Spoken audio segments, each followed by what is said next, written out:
That's one less thing to worry about.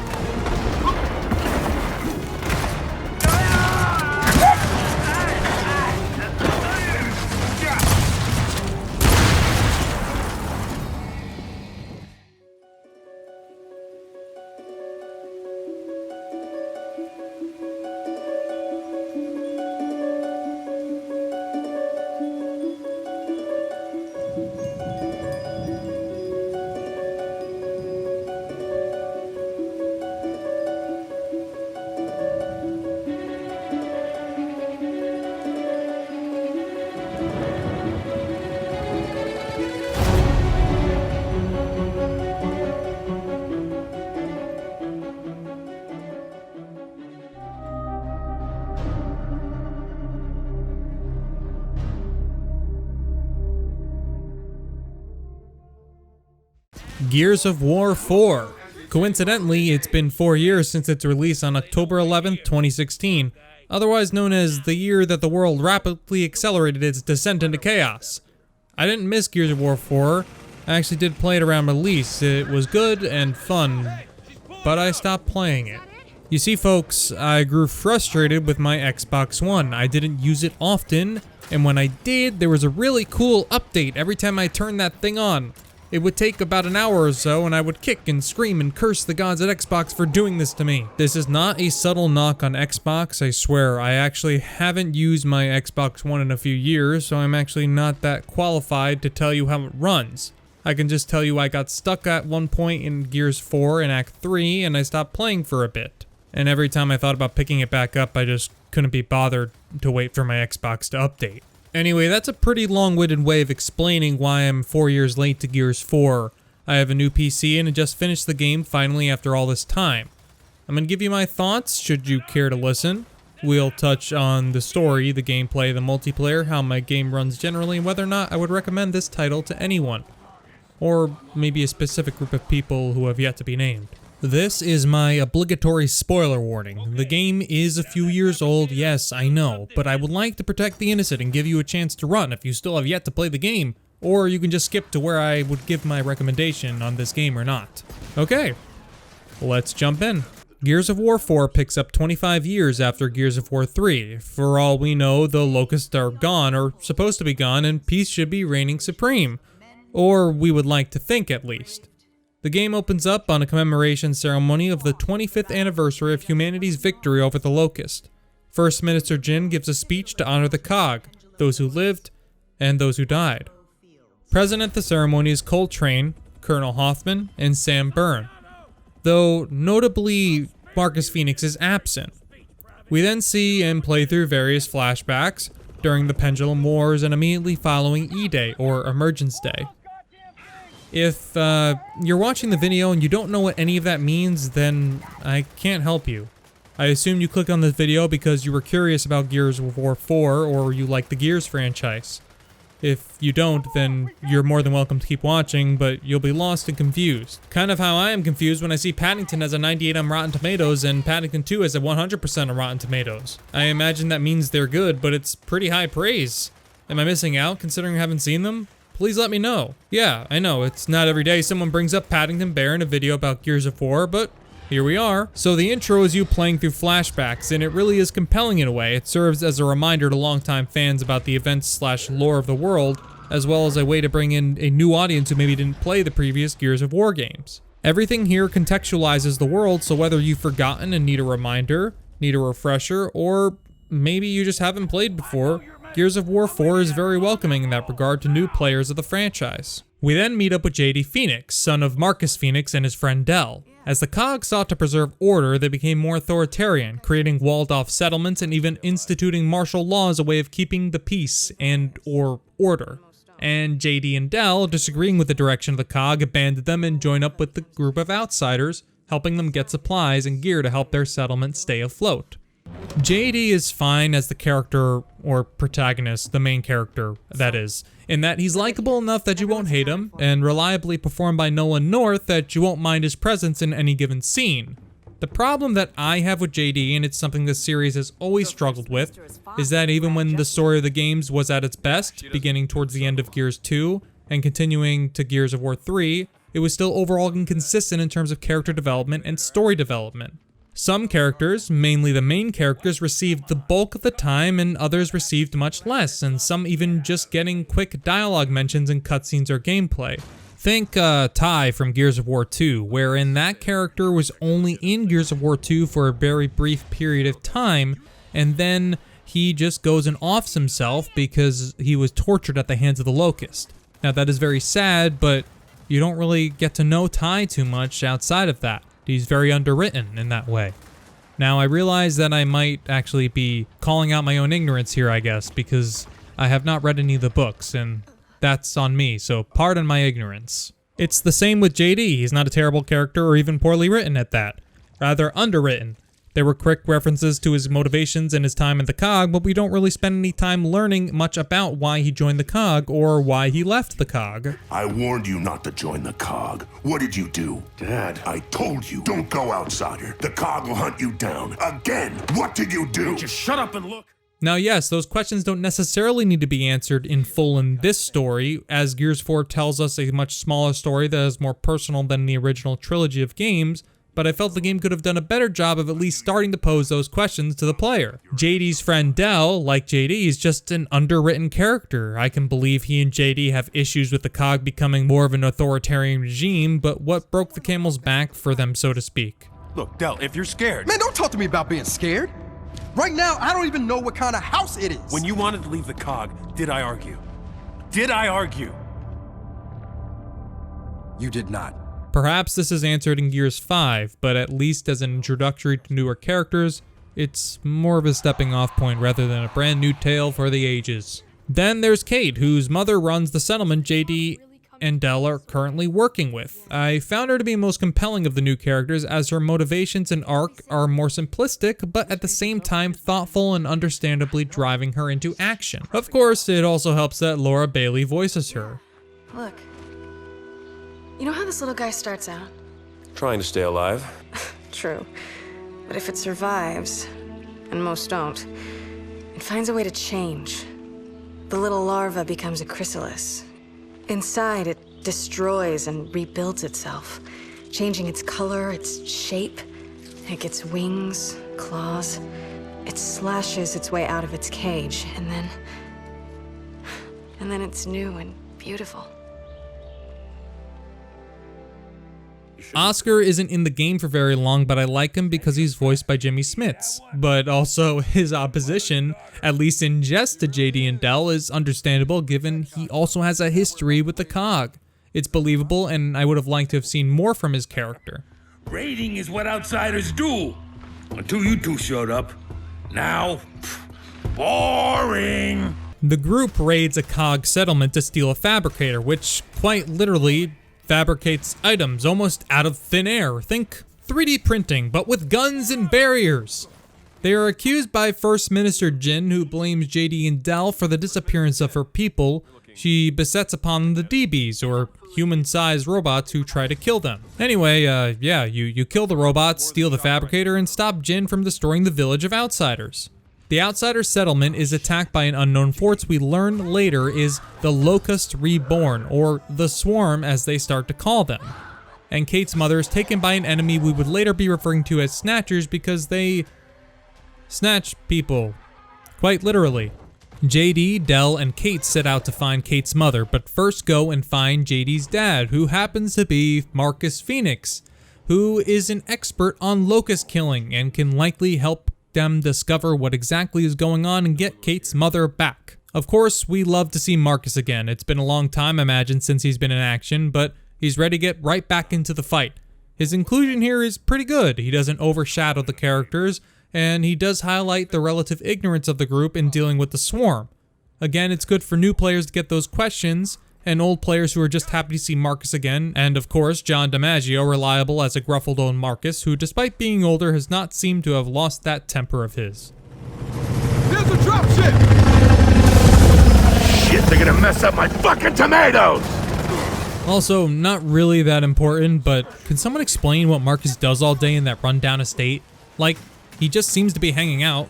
Come to think of it, what does anyone on this planet do except fight and die? Maybe Marcus has an Xbox or something. I mean, he does have a greenhouse and he does have tomatoes, which... How long can you tend to tomatoes before you just gotta let them be, man? Anyway, I feel the story loses steam about halfway through. The group begins fighting the new Locust Horde, or the Swarm.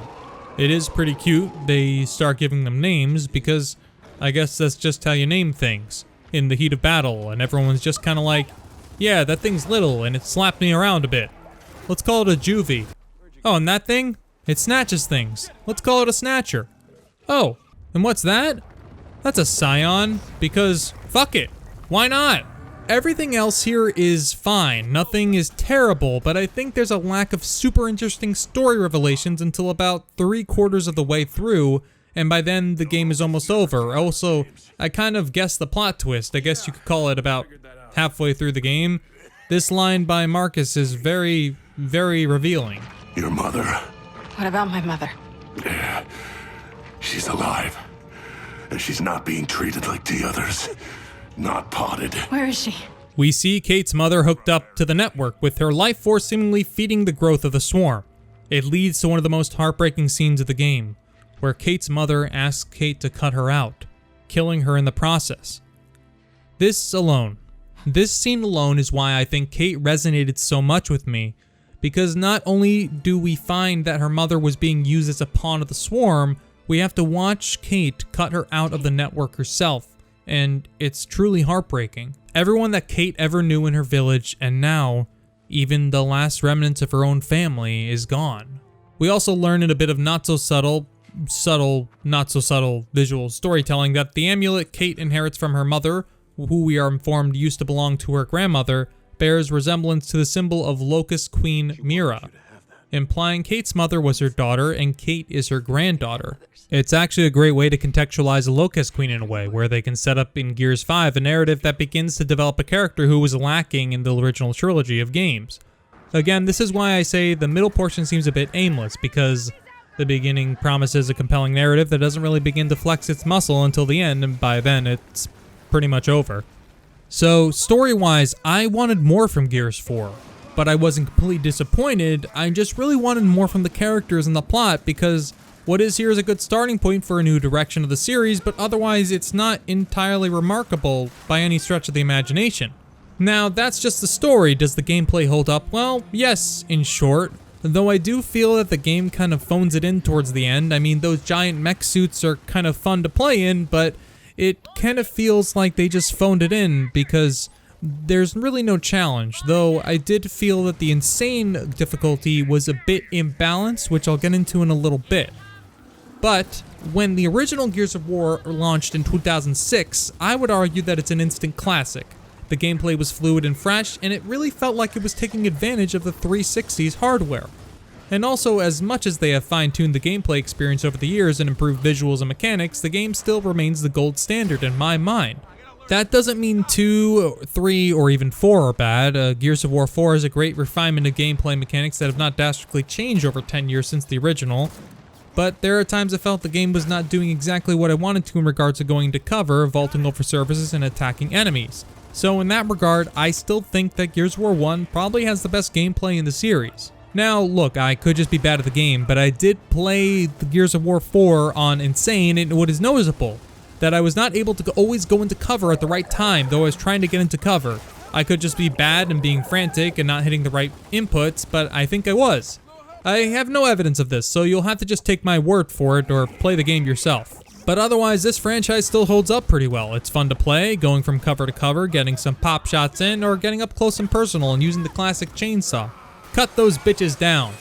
The boom shot, long shot, torque bow all return and feel just as good to use. Though I feel on Insane the boom shot was a bit nerfed. Occasionally I would shoot an enemy at point blank range and they would just cringe like they just saw me naked, which, I get it, man. I do.